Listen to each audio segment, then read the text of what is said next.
Hello students, western political thought के व्याख्यान की श्रृंखला में हम टी.एच. ग्रीन के विचारों का अध्ययन कर रहे हैं। आज की क्लास में हम ग्रीन के मेटाफिजिकल थ्योरी यानी कि आध्यात्मिक सिद्धांत के बारे में समझेंगे कि वो आध्यात्मिकता, क्योंकि हमने कल की क्लास में आपको बताया था कि उन्होंने 3 विषयों पर अपने विचार प्रकट किए और उनमें उनका आध्यात्मिक सिद्धांत महत्वपूर्ण है। ग्रीन के आध्यात्मिक विचारों को हम देखें तो हम देखते हैं कि इमैनुएल कांट की जो स्पष्ट छाप उनके विचारों पर दिखाई देती है। और ग्रीन का ये मानना है कि मनुष्य की जो सेल्फ कॉन्शियसनेस है यानी कि उसकी जो आत्म चेतना है, ये सिर्फ केवल मनुष्यों में ही विद्यमान है, जबकि जो निम्न कोटि के प्राणी हैं उनमें सिर्फ कॉन्शियसनेस यानी कि सिर्फ चेतना ही होती है।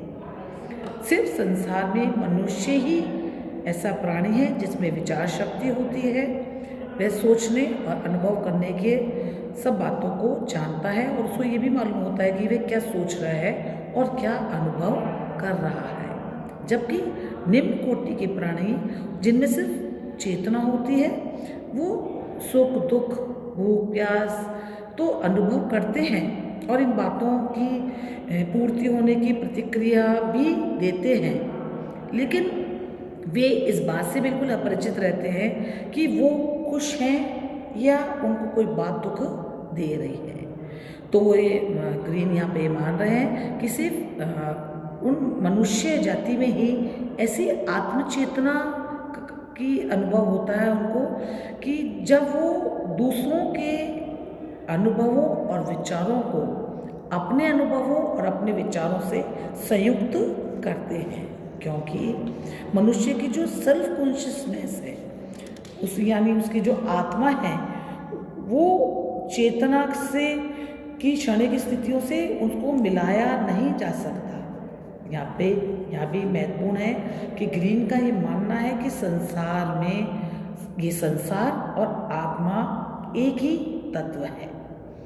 यहाँ पर ग्रीन के विचारों को हम देखते हैं तो उसके दार्शनिक सिद्धांत हमको यद्यपि थोड़े से क्लिष्ट दिखाई देते हैं, लेकिन फिर भी अगर हम मूल रूप से या बहुत साधारण शब्दों में ग्रीन के दार्शनिक विचारों को जानें तो हम ये देखते हैं कि ग्रीन के लिए संसार में 3 तत्व इम्पोर्टेंट है। पहला मनुष्य तत्व यानी कि ह्यूमन सेल्फ। दूसरा जगत तत्व यानी कि संसार द वर्ल्ड। और तीसरा तत्व जिसकी वो बात करता है परम तत्व यानी कि गॉड। तो वो कहता है ग्रीन कि इन तीनों तत्वों से मिलके मनुष्य, दूसरा जगत और तीसरा ईश्वर, इन तीनों तत्वों से मिलकर एक यूनिट यानी कि एक इकाई बनती है।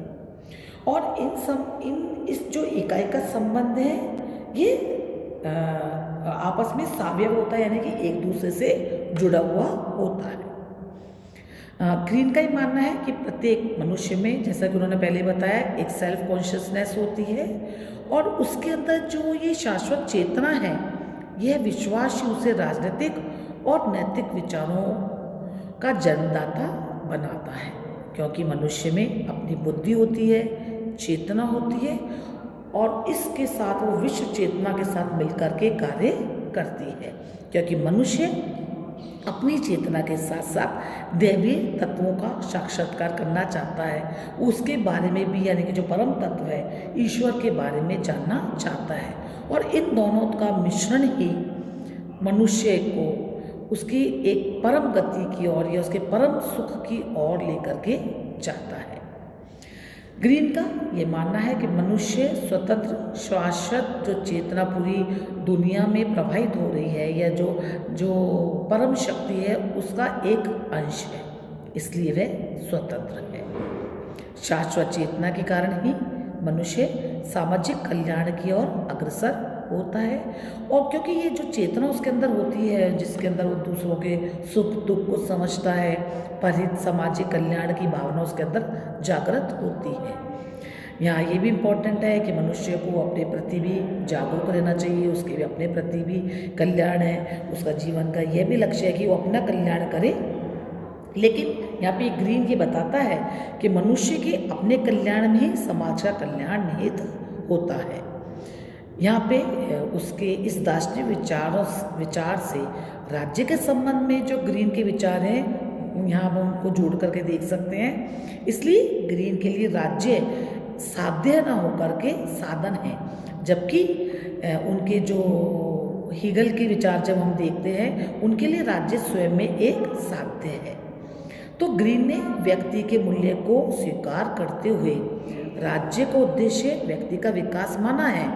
लेकिन यहाँ पे ग्रीन ये कह रहे हैं कि मनुष्य का नैतिक कर्तव्य है कि वे दूसरों के व्यक्तित्व को सम्मान दे, उनके हित की बात करे, दूसरों के हितों पर कुठाराघात न करे, क्योंकि शाश्वत चेतना का अंश होने के कारण उन्हें कभी भी गलत कार्यों की ओर प्रवृत्त नहीं होना चाहिए।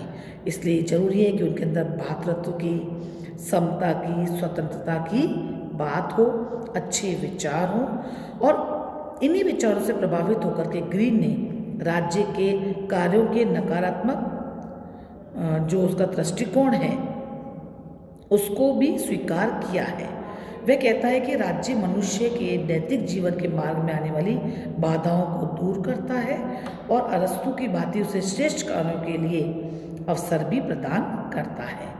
और राज्य के कानूनों के बल पे मनुष्य को नैतिक नहीं बनाया सकता, बल्कि राज्य एक ऐसा नैतिक जीवन के लिए वातावरण बनाता है जो मनुष्य के नैतिकता के विकास के लिए आवश्यक है।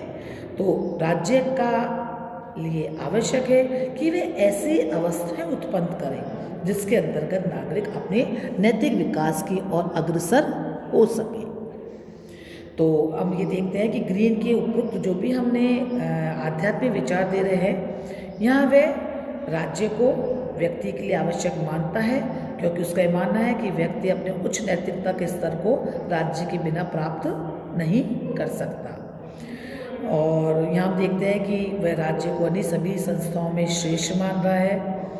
यहाँ पे हम देखते हैं कि ये विचार वो हीगल के उसके विचार दोनों के विचार समान दिखाई देते हैं। लेकिन एक बात पे जहाँ व्यक्ति के व्यक्तित्व को महत्व देने की बात आती है, वहाँ पे उनकी विचारधारा, ग्रीन की विचारधारा हीगल की विचारधारा से विपरीत दिखाई देती है। और ये जो उनकी बात है, यही इस समय उनके इंग्लैंड के जो वातावरण है उससे का प्रभाव हमको उनके विचारों पर दिखाई देता है। ग्रीन के जो भी नैतिक आदर्श के संबंध में जो बातें कही हैं उन्होंने, या जो भी उनके आध्यात्मिक विचार है, उनमें एक इम्पॉर्टेंट बात यह है कि उनका ये मानना है कि नैतिक आदर्श आत्मानुभूति का विषय होने पर ही सामाजिक होता है। और उनकी ये धारणा ही आचार शास्त्र को, नीति शास्त्र को राजनीति शास्त्र में समाहित करती है कि जो राजनीति का जैसा विषय आचार शास्त्र, नीति शास्त्र, नैतिकता के मार्ग को अपना करके ही आगे बढ़ सकता है और मनुष्य का कल्याण कर सकता है। धन्यवाद।